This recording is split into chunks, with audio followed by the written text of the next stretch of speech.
Hello guys, welcome back to my channel. તો કાલે આપણે કોચીની ટૂર ગાઈડ વિશે વાત કરી હતી, જેમાં આપણે કોચી કેવી રીતે પહોંચી શકીએ. કોચીથી મુન્નારથી ઠેકડી અમે ગયા હતા.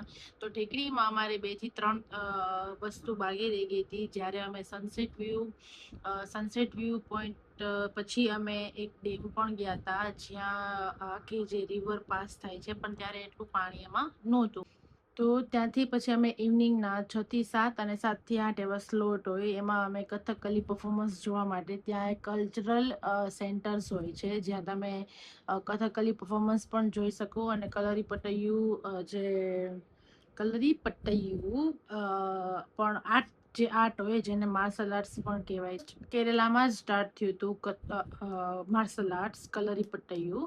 તો અમે એ સ્કીપ કર્યું. અમે એની બદલે અમે કથકલીનો પરફોર્મન્સ જોયો. મહાભારત અને રામાયણની જે સ્ટોરીઝ થ્રુ આપણે આખો પરફોર્મન્સ એ લોકો પ્રેઝન્ટ કરીએ. નેક્સ્ટ ડે અમે એલાપુંઝા માટે રવાના થયા. ત્યાં અમારે બેક વોટર્સ, આખું જે સિટી છે એ બેક વોટર્સની સરાઉન્ડેડ છે. ત્યાં શિકારા રાઇડ્સ હોય, હાઉસ બોટ્સ હોય. ઘણાને ખબર હશે, ઘણાએ કરેલી પણ હશે. તો અમે હાઉસ બોટ્સ નહોતી કરેલી, સ્ટે નહોતો કરેલો, અમે શિકારા રાઇડ્સ કરેલી હતી. તો પછી અમે બેકવોટર્સમાં અમે રિલેક્સ કર્યું. એ શિકારા રાઈડમાં જ અમે રિલેક્સ ડે હતો, તો અમે થોડું સનસેટ જોયું. બધા રિલેક્સ થઈને શિકારા રાઈડ એન્જોય કરી. તો એલાપુંઝામાં બેકવોટર્સમાં જ્યારે અમે શિકારા રાઈડ કરતા હતા, ત્યારે છે ને એ લોકોને ઓનમ સેલિબ્રેશનના ડેઝ હતા. જેમ આપણે દિવાળી હોય સેલિબ્રેશન હોય, એવી રીતે એ લોકો ન્યૂ યર ઓનમ મનાવે. તો ઓનમમાં જે એ લોકો રાઈડ કોમ્પિટિશન થાય છે ને, જે શિકારા રાઈડ કોમ્પિટિશન થતી હોય, તો એ અમે આખું એક ગ્રુપ હતું, જેની બોટ અમે જોયેલી હતી. તો એ લોકો એટલું ફટાફટ અને એટલું ડેડિકેશનથી એ લોકો પરફોર્મ કરતા હતા, એ લોકો પ્રેક્ટિસ કરતા હતા. તો અમને જે એકચ્યુઅલ જે મારે ઓનમમાં જે આખી કોમ્પિટિશન થાય ને, એ તો અમે ન જોઈ શક્યા, કારણ કે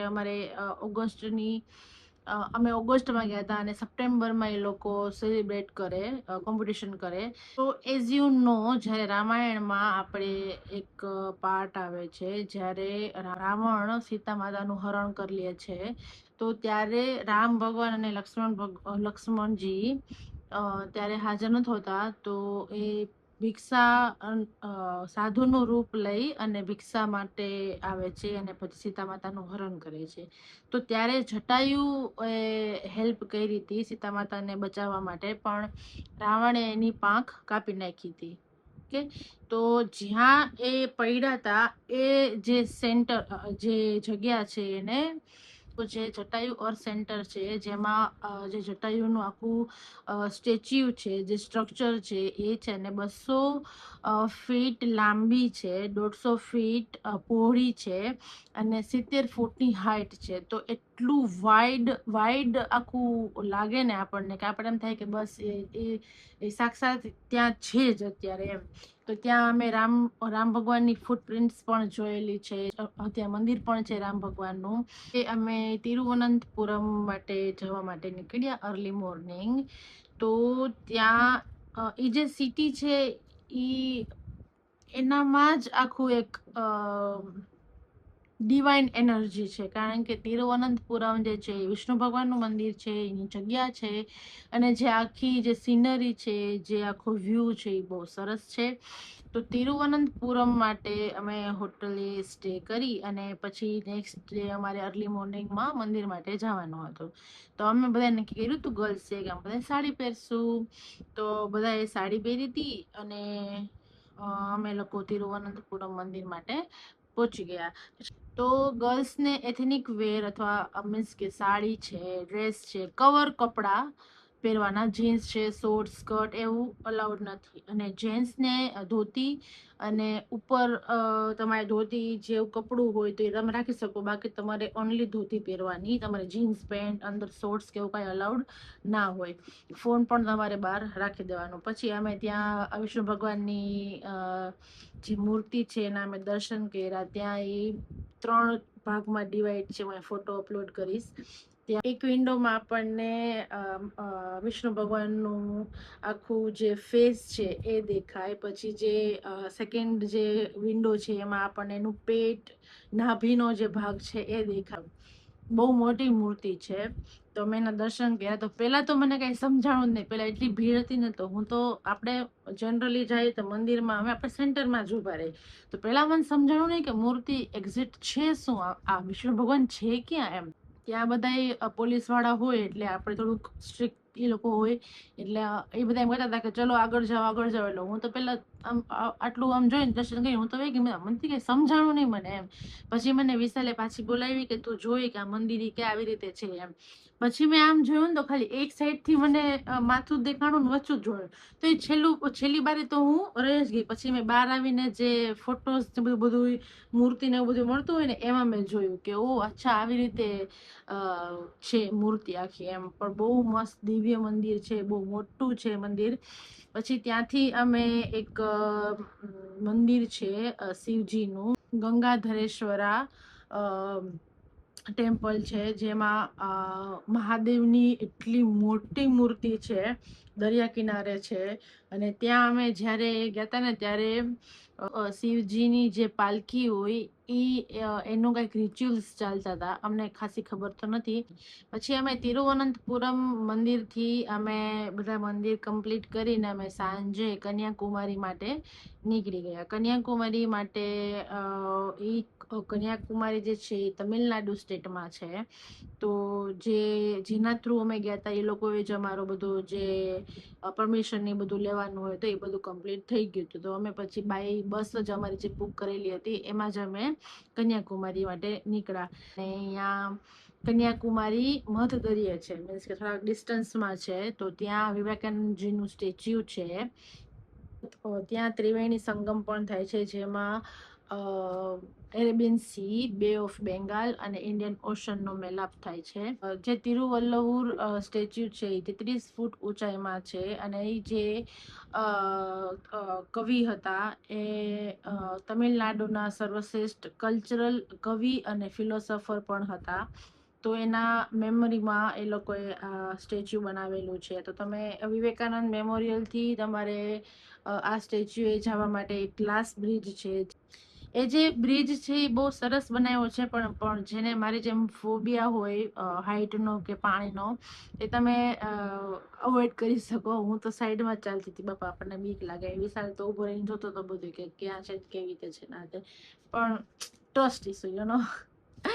પણ ના, સરસ બનાવેલું છે. અને એકદમ આખો વ્યૂ પણ આવે છે પાછળથી. તમે ઉપર એકદમ ટોપ ઉપર જાઓ ને ત્યારે એ લોકોએ આખું એક મ્યુઝિયમ ટાઈપ બનાવેલું છે. તમે આખું જોઈ તમે ઉપર એક ટોપ ઉપર જઈ શકો ને તમે આખું વ્યૂ સિટી વ્યૂ લઈ શકો. તો બસ આ જ હતી અમારી કન્યાકુમારી સુધીની trip.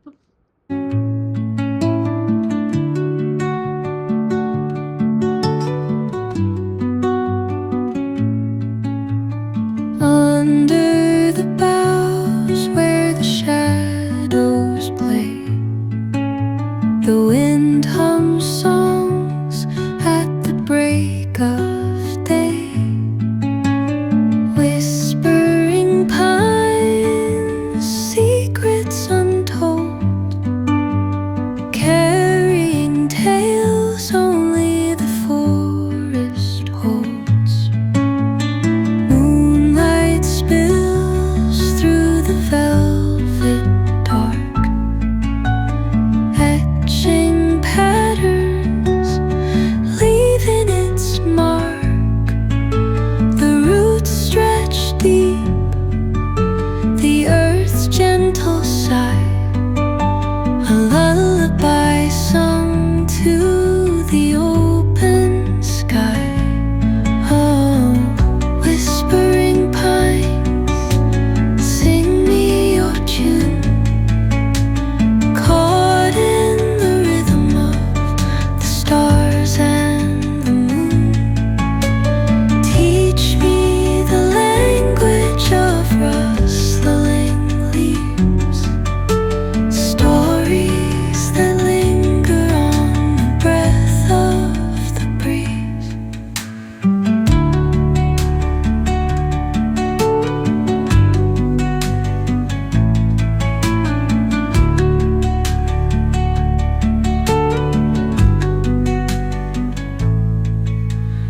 Dawn paints gold on the mountain's crown, while rivers whisper truth as they flow down. And their songs entwine with the trees that stand, knotted in time by nature's hand. Each echoing step on the forest floor opens a world through an ancient door. The silence alive, yet brimming with sound. In the arms of solitude, I am found. Oh, whispering pines, sing me your tune. Caught in the rhythm, the stars and the moon teach me the language of rustling leaves, stories that linger on the breath of the breeze.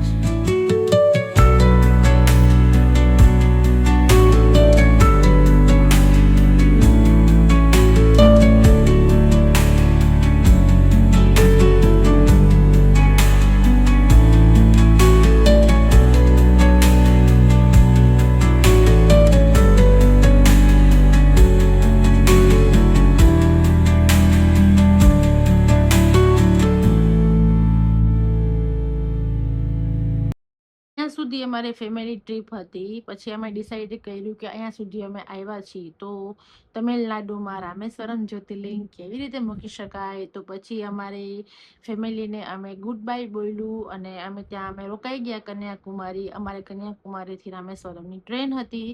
તો એ હું તમને next વ્લોગમાં કહીશ. તો આજના માટે આટલું જ. કાંઈ મારાથી મિસ થઈ ગયું હોય કે કહેવાનું રહી ગયું હોય તો તમે મને કોમેન્ટમાં પૂછી શકો છો. તો bye, have a good day, by.